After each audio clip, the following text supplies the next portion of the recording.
ಕೊಡ್ಲಾರಕ್ಕಾಗಿ ಜಯ ವಿಜಯ ಮತ್ತು ನಾರದ ಮುನಿಗಳ ನಡುವೆ ವಾದ ನಡೀತು.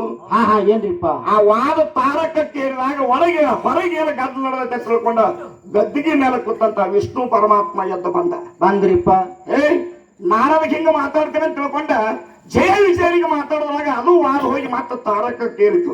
ಹೌದು. ಅವಾಗ ಸೃಷ್ಟಿಗೇರಿ ವಿಷ್ಣು ಪರಮಾತ್ಮ ಅಂದ, ಏನು ಜನ್ಮ ಭಕ್ತರಾಗಿರ್ತೀರಲ್ಲ, ಏನು 3 ಜನ್ಮದಾಗ ನನಗೆ ಶತ್ರುಗಳಾಗಿ ಮುಕ್ತರಾಗ್ತಿರೋ ಹೇಳ್ರಿ ಅಂತ ತಿಳ್ಕೊಂಡು, ಇಲ್ಲಾದ್ರೆ ಸೊಟ್ಟು ಬಿಡ್ತಾನೆ ತಿಳ್ಕೊಂಡು ಸಿಟ್ಟಿಗೇರಿ ನಿಂತಾಗ ಏನ್ ಹೇಳಿಪ್ಪ? ಅವಾಗ ಜಯ ವಿಜಯರು ಏನಂದ್ರು, ಯಪ್ಪ 7 ಜನ್ಮದಾಗ ಭಕ್ತರಾಗಿ ಕಾಡಾಟ ಸಮಸ್ಯೆ ತಾಳೋಕ್ಕಿಂತಲೂ 3 ಜನ್ಮದಾಗ ನಿನ್ನ ವೈರಿಗಳಾಗಿ ಹುಟ್ತೀವಂತ ತಿಳ್ಕೊಂಡ ಅಲ್ಲಿ ಬೀಡ್ಕೊಂಡಾರ. ಹೌದೌದು. ಅವರೇ ಯಾರ್ಯಾರಿಪ್ಪ? ರಾವಣ, ಕುಂಭಕರ್ಣ, ಹಿರಣ್ಯಕಶ್ಯಪ, ಹಿರಣ್ಯಾಕ್ಷಿ, ಮತ್ತ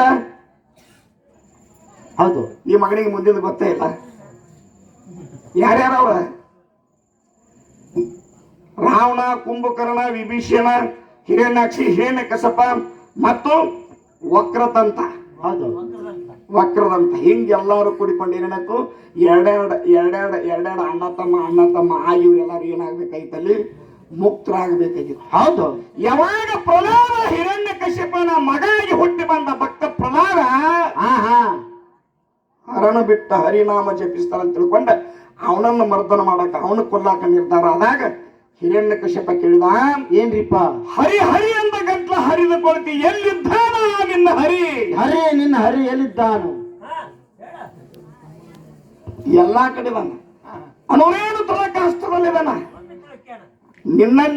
ನನ್ನಲ್ಲಿ ಇದ್ದಾನೆ ಮತ್ತು ನಿನ್ನಲ್ಲೂ ಇದ್ದಾನೆ ಅಂದವ. ನನ್ನಲ್ಲೆಲ್ಲ ಮಗನ ನಿನ್ನಲ್ಲಿ ಇದ್ರೆ ಇರ್ಬೇಕಂತಂದವ.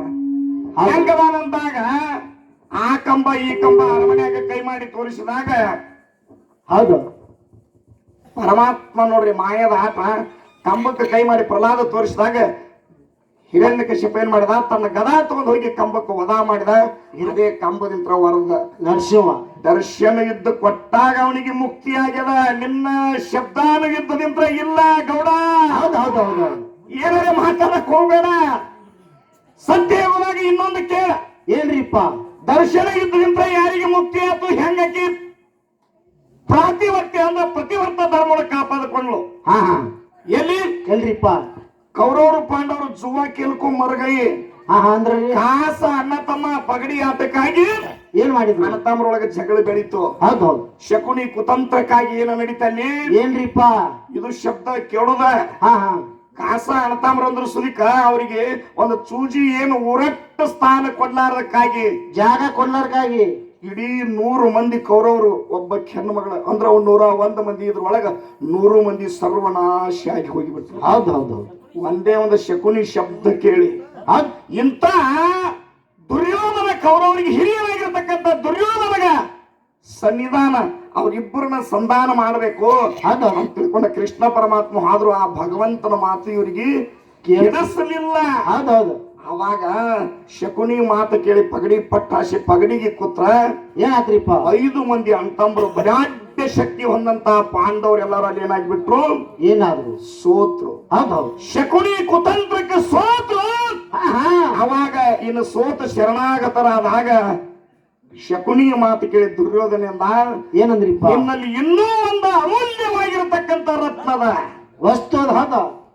ನಿಮ್ಮ ಮೈ ಮೇಲೆ ಇರ್ತಕ್ಕಂತ ವಸ್ತು ವೈಡೂರಿ ಬೆಳ್ಳಿ ಬಂಗಾರ ಕೊಟ್ಟಿರಿ, ರತ್ನ ಖಚಿತವಾಗಿರ್ತಕ್ಕಂತ ಕಿರೀಟ ಕೊಟ್ಟಿರಿ. ಇದ್ದು ಊರನ್ನು ಬಿಟ್ಟಿನ ವನವಾಸ ಕೊಟ್ಟಿರಿ. ಕರಿ ಇನ್ನೂ ಒಂದು ಅಮೂಲ್ಯವಾಗಿರ್ತಕ್ಕಂತ ರತ್ನ ಐತಿ. ಏನು ಅದು ಆದ್ರೂ ಹೇಳ ಹಾರ್ತಿವತ್ತ ದುರ್ಯೋಧನಗ ಧರ್ಮರಾಜ ಅಂದಾಗ ಪಾಂಚಾಲಿದನ್ನ ತಂದ ಹಚ್ಚು ಅಂತಕ್ಕಂತ ಮಾತ ದುರ್ಯೋಧನ ಅಂದ. ಮತ್ತೊಂದು ಚಾನ್ಸ್ ಕೊಟ್ಟ. ಅವಾಗ ಪಾಂಚಾಲಿಗೂ ಹಚ್ಚಿ ಪಾಂಡವರು ಸೋಲ್ಬೇಕಾದ. ಪಾಂಡವರು ಸೋತಾಗ ಏನ್ ಮಾಡಿದ್ರ ಆಕಿದು? ಏನ್ರಿಪ್ಪ? ವಸ್ತ್ರಾಪರಣ ಅಂದ್ರೆ ಸೀರಿ ಸೆಳಿಬೇಕಂತ ತಿಳ್ಕೊಂಡ ಸೆಳ್ಯಾಕತ್ರು. ಈ ನೀಚ ಕೌರವರು ನಿಂತ್ಕೊಂಡ ಸೆಳ್ಯಾಕ ನಿಂತಾಗ ಅವಾಗ 3 ಮಂದಿ ಆಚಾರ್ಯರು ಯಾರ್ಯಾರು? ಯಾರ್ಯಾರಿಪ್ಪ? ಭೀಷ್ಮಾಚಾರ್ಯ, ದ್ರೋಣಾಚಾರ್ಯ, ಕೃಪಾಚಾರ್ಯ. ಹಾ ಹಾ 7 ಆಣಿ ಶಕ್ತಿ ಭೀಮನಲ್ಲಿ ಇತ್ತು. 3 ಲೋಕದ ಗಂಡ ಅರ್ಜುನ. ಹಾ ಹಾ 5 ಮಂದಿ ಗಂಡಿದ್ರು ಸುದಕ್ಕೆ ಏನೂ ಮಾಡಕ್ ಆಗ್ಲಿಲ್ಲ ನಿಮ್ಮ ಶಬ್ದಕ್ಕ. ಹೌದೌದು. ಸಾಕ್ಷಾತ್ ನನ್ನ ಕೃಷ್ಣ ಪರಮಾತ್ಮ ಬಂದು ದರ್ಶನ ಕೊಟ್ಟಕ್ಕೆ ಮಾನ ಕಾಪಾಡ್ಯಾನ. ಇದು ದರ್ಶನ ಯುದ್ಧ. ಹೌದು ಹೌದು ಹೌದು ಹೌದು. ಸುಮ್ ಹಂಗ ಏನರೇ ಹೇಳಬಾರ್ದು. ಶಬ್ದಕ್ಕ 10